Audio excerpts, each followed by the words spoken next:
somebody said, what are your takes on the Tenz situation? This is more of a question for the bigger picture of being a streamer versus being a pro. I think that most people these days know that you can make a lot more money and your life is a lot less stressful being a streamer than being a pro. You don't have to worry about tournaments. You don't really have to practice. You don't have teammates that rely on you. You don't have a schedule you have to make. You know, people aren't, if like yesterday, there's a big content patch that came out. I would have loved to be able to stream it, but we had practice. So there's no doubt that the streamer life is not only more financially rewarding, you make way more money being a streamer to begin with, but then also your just life in general just has way less stress. You don't have to worry about a bunch of stuff.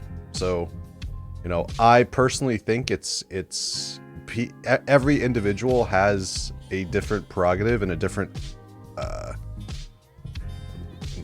desire in life, whether that's, you know, do they want to make money? Do they want to, you know, actually play pro? Do they like the competition? Do they want to be able to travel to tournaments? There's all this kind of stuff. And I think with me, it's, you know, if I didn't have the drive and the desire to actually be a pro, I wouldn't, especially at 30, almost 31. So each person's different. I'm not retiring. It's not what we're just talking about. Tenz. I don't know if you missed it, but Tenz announced that he stepped down from Cloud9's competitive roster. So he's going to be a full-time streamer for now, I guess, until he comes back, apparently. But yeah, I mean, I can't blame him.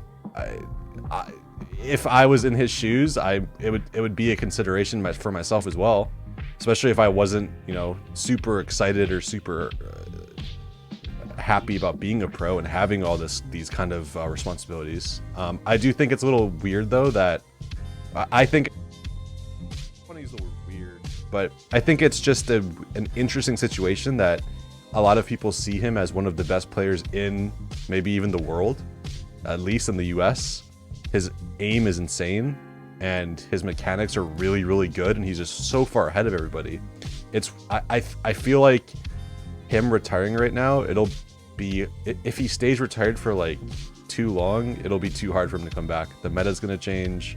I mean, playing in a team is just so much different than just playing comp. So yeah, if I had a recommendation for Tenz, I'd say, you know, I get it. I know you, I understand the wants to step down and not play competitively, but if he wants to come back, don't wait too long. I would hate for him, for somebody that's as young as he is and as good as he is, to kind of like waste away his career by, you know, trying to take his time to decide if he even wants to come back. So